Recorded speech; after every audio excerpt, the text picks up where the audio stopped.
34, 37절입니다.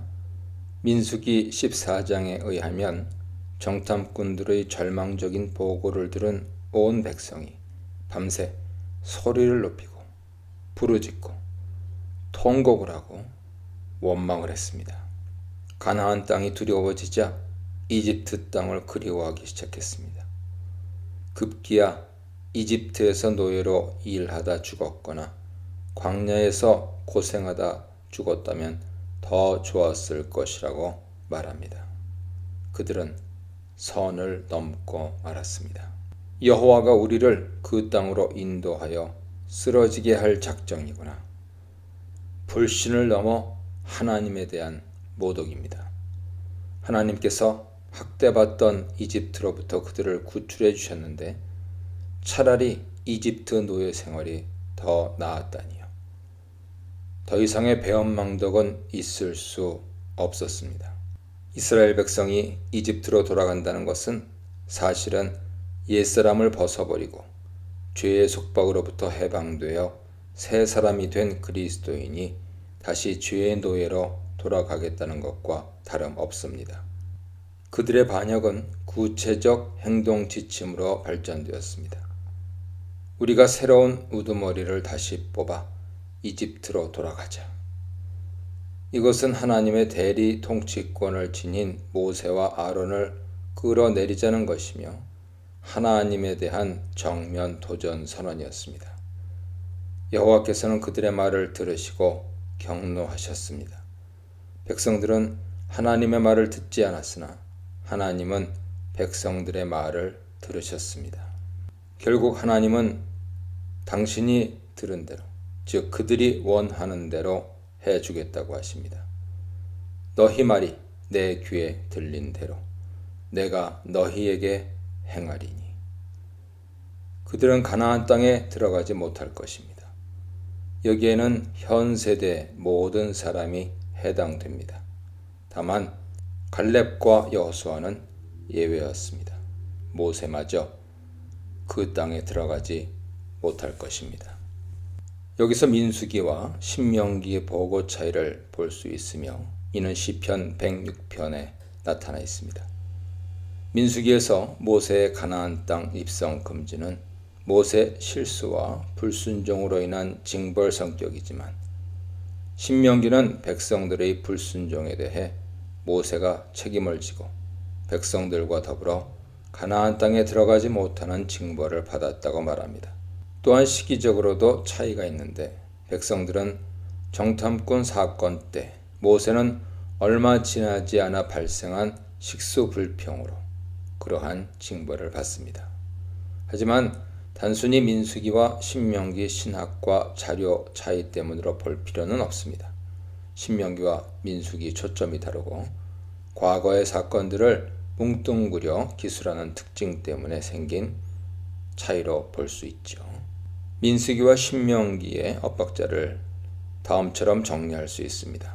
첫째, 민수기 13, 14장 정탐꾼 사건에서 오직 갈렙과 여호수아만이 제1세대 징벌에서 제외됩니다.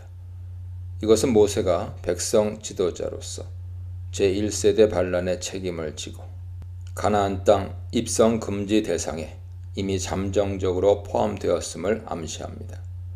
어떤 조직이나 집단의 지도자가 구성원의 잘못에 대해 책임을 지는 것은 사회적 관행이기도 하죠. 신명기는 이에 초점을 맞추고 있는 듯합니다. 둘째, 나중에 민수기는 백성이 식수 문제로 재차 불평을 쏟아낼 때 혈기를 부린 모세의 가나안 입성 좌절을 확정합니다. 그렇다면 신명기에서 현재 모세 회상은 정탐꾼 사건과 얼마 후에 식수 불평 때 확정된 모세 징계를 묶어서 이야기하고 있다고 볼 수 있습니다.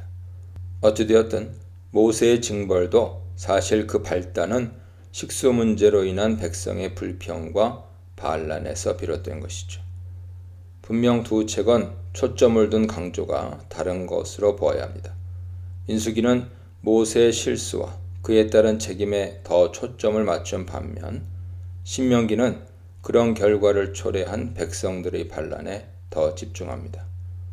분명한 것은 민수기에서는 암시만 되어 있으나 신명기에서는 이미 정탐꾼들이 주도한 온 백성의 반역 사건에서 모세가 백성의 대표로서 제1세대 징벌을 함께 받게 되었다는 사실을 확인해 줍니다. 38절로 40절입니다. 제1세대 회중 전체가 약속의 땅을 밟지 못할 것이라는 징벌을 받았으나 갈렙과 여호수아만은 예외였습니다. 그 둘은 제2세대가 될 어린 자녀들과 함께 훗날 그 땅에 들어가는 복을 누릴 것입니다. 특별히 여호수아는 모세에 이어 어린 자녀들 곧 제2세대를 이끌 모세의 후계자인 이유로 더욱 중요한 인물이죠. 여전히 모세가 대표자로서 실권을 행사하고 있지만 그는 현재 이미 모세의 후계자로 위임된 상태로 일종의 수습기간이나 인수인계 기간을 보내고 있는 인물입니다. 이전부터 사실 여호수아는 내정된 후임자로 줄곧 모세를 보좌하는 일을 해왔으며 네 앞에 서 있는 눈의 아들 여호수아라는 표현도 그의 후계자 지위를 암시합니다. 여호수아와 갈렙은 정탐꾼들의 두 가지 보고, 즉 긍정적 보고인 거대한 과일들과 부정적 보고인 거대한 족속 중 긍정적 보고에 집중하여 백성들을 설득했으나 실패로 돌아갔습니다. 39절에 너희가 사로잡히리라 하던 너희 아이들도 민수기를 배경으로 한 표현이죠. 백성들은 가나안에 들어가 안악자손에게 전멸당할 바에 이집트 땅에서 노예로 일하다 죽거나 광야에서 고생하다 죽었다면 더 좋았을 것이라고 말합니다. 그것이 가나안 땅에 입성하다 자신들은 떼죽음을 당하고 처자식들은 포로가 되어 첩이되고 종으로 전락하는 것보다는 100번 낫다는 것이죠. 하나님께서는 바로 이 자녀들의 세대가 이제 그 약속의 땅을 누리는 복을 받을 것이라 말씀하십니다. 반면에 제1세대는 불순종의 대가로 가나안을 목전에 두고 회군해야 합니다.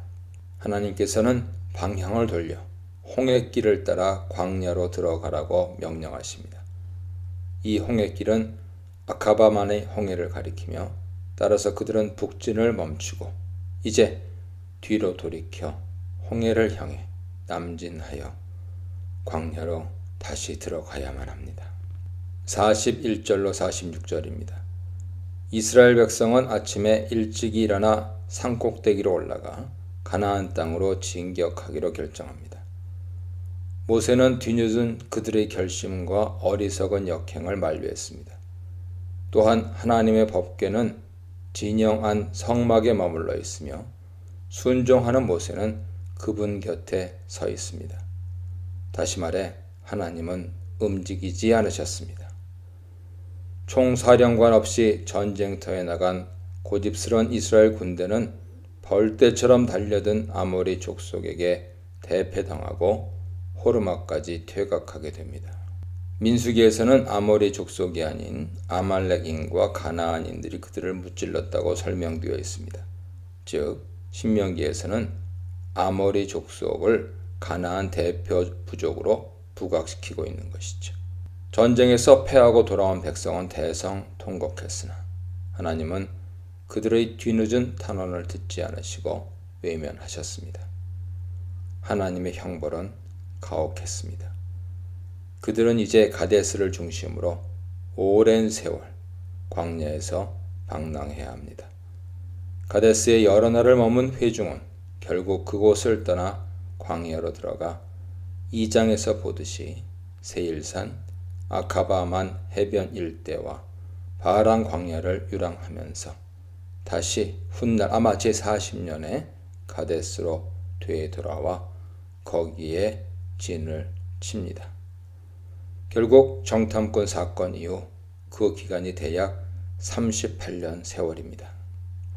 앞서 살펴본 대로 원래 시내산에서 가데스까지 거리는 10하룻길에 불과했습니다. 이것이 의미하는 바는 이스라엘 백성의 가나안 땅 입성이 원래는 많은 세월이 필요하지 않았다는 것이죠. 우여곡절 끝에 시내산에서 가데스까지 수개월이 걸렸지만 그들은 바란 광야 가데스에 도착한 후에도 즉시 믿음으로 가나안 땅에 들어가기를 포기했습니다. 정탐꾼들은 40일 동안 그 땅 전역을 정탐하고 돌아왔습니다.